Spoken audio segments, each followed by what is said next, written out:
What is up, everybody? Mr. Apertus here. Welcome to 6.2. We're talking the effects of the Cold War in Europe. If you remember the Cold War from the last video, Cold War is between the United States and the USSR, aka the Soviet Union, aka Russia. And it is a tense period where the two never directly fight, but they're against each other. And they have different opposing ideologies or ideas of how to run their government. Democracy versus strict totalitarian, limited freedom communism, and also the economic systems, capitalism, which is freedom to buy and sell what you want, and a kind of a command economy in the Soviet Union where the government decides and owns and tells you what you can and can't buy in order to industrialize and to strengthen the country. So that's the gist of the Cold War. We're going to focus in specifically in this one on Europe. And I want to get into the kind of the what sets the stage for this. Again, we're talking historical circumstances. That comes up a lot, huh?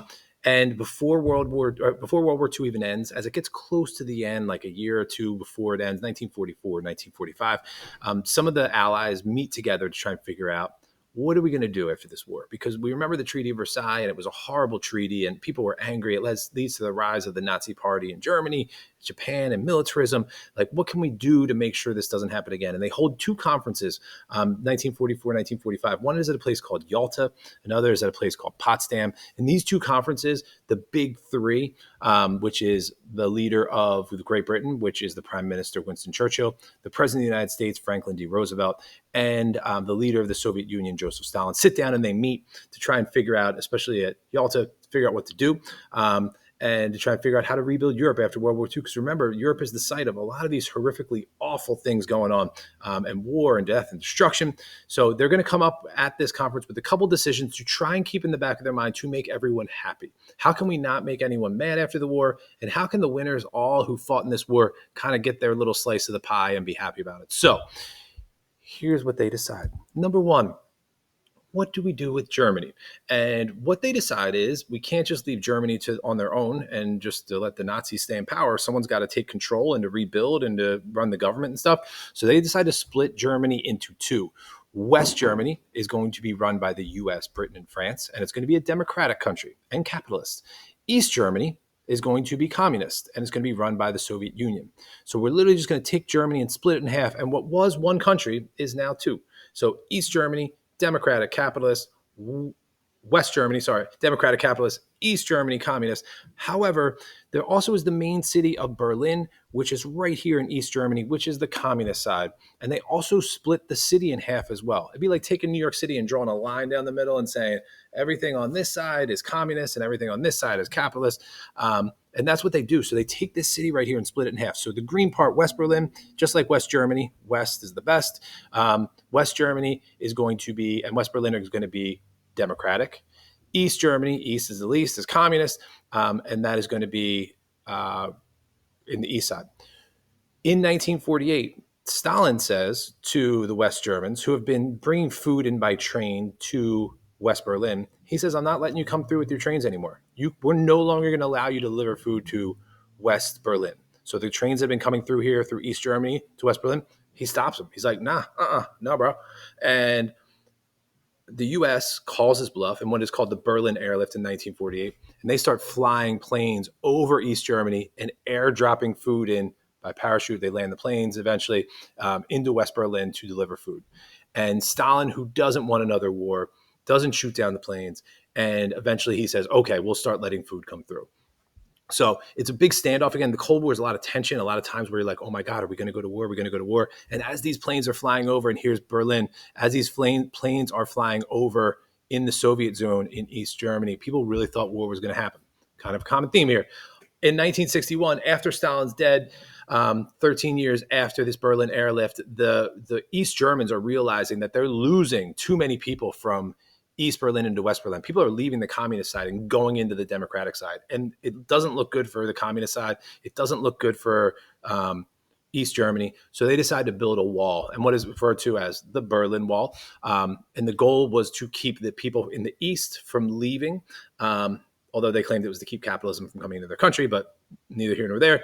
And this really becomes the symbol of the Cold War, that there's this wall down the middle of a country where people can't leave and go to the other side, and you're not free to travel really kind of a weird thing to grasp in the 2020s, like that there's a wall in a city and you can't travel freely.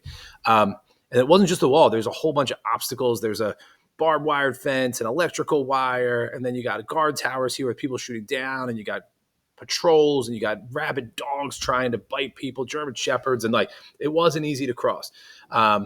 So there are checkpoints where important people can get through, but for the most part, the average ordinary East Berlin person, East Germany, is not going through, and that's going to be up until 1989. Just a couple of pictures of the Berlin Wall. This is right at the time of its construction. This is one of the checkpoints that you could go through from one side to the other. People are going to build tunnels underground to try and sneak through from one side to the other. I'll show you a couple of videos in class to get a sense of what that looks like. That's number one, how to split up Germany. Number two is, what do you do with the Nazi leaders? What do you do with all these officials and all these people who help run the concentration camps? And what the leaders of the world decide is anyone involved in the Holocaust, not the everyday ordinary soldier who was fighting in D-Day and got captured by the Americans, not that guy.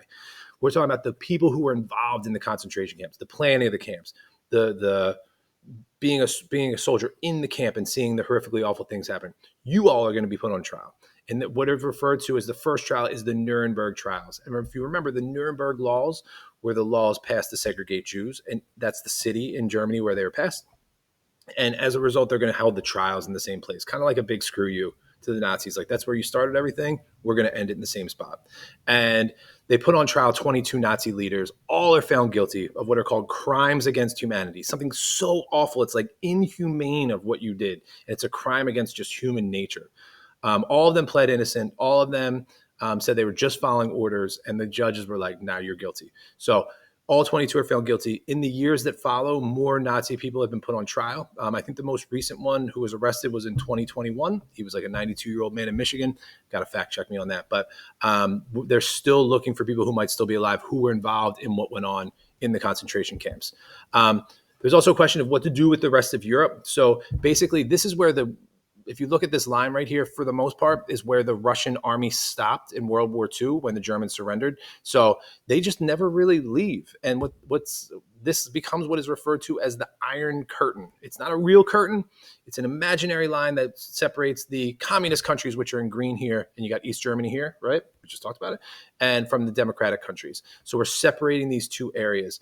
It is very difficult to travel between the two. There's not a wall between all these countries, but it's very difficult to go from the communist side in Eastern Europe to the democratic side in Western Europe. So all these countries that you see here, Poland, Czechoslovakia, Hungary, Romania, Bulgaria, all become communist, and they're under the guidance or the rule of the Soviet Union. The U.S. gets freaked out because they want to make sure that this doesn't keep spreading, and their policy is called containment. How can we stop and make sure it doesn't spread? Like a really good athlete in a sporting event, you want to contain them. You just want to make sure they don't get any better or score any more points than that you expect them to. So the U.S. decides to try and prevent the spread of communism coming into these areas. And that's called containment. And one way they do it is they provide aid to these countries. So they provide monetary aid, they provide military aid, and what is called the Truman Doctrine, which is the President of the United States. So we're going to try and stop the spread of communism by providing aid for these countries in this area and down here in Turkey and Greece, in what is called the Truman Doctrine. So the goal to stop the spread, again, you want countries on your side. And if you lose a country that was democratic to communism, it doesn't look good for what you're trying to do. So you got to make sure it happens. And then the last but not least is, how do you prevent future wars? We had the League of Nations after World War I. The League of Nations was weak and utter and total 1,000% failure. So they create a new organization. And this one's called the United Nations. And it is headquartered in New York City in Midtown on the east side. And the goal is to keep peace around the world. So we're going to have every country is allowed to join. Every country is a representative. If you have a problem, you bring it before the United Nations. We talk through our problems. If there's something else that we think is going on that is a crime against humanity, we will all try and do our best to stop it from happening. Also, if you want to join, you have to sign what is called the UN Declaration of Human Rights, which, if you think about what it is the United Nations Declaration of Human Rights that declares human rights and that you will promote human rights in your country. Not every country does it. I mean, every country signs it, but not every country actually promotes it. But that's another story for another day. So we got four things. We got what to do with Germany, what to do with Nazi leaders. We have what to do with the rest of Europe, and we have how to prevent future wars. And this all connects back one last time to the Yalta and Potsdam conferences. And that's the idea of where this comes from. There's a lot of terms in this unit. There's a lot of terms in this section.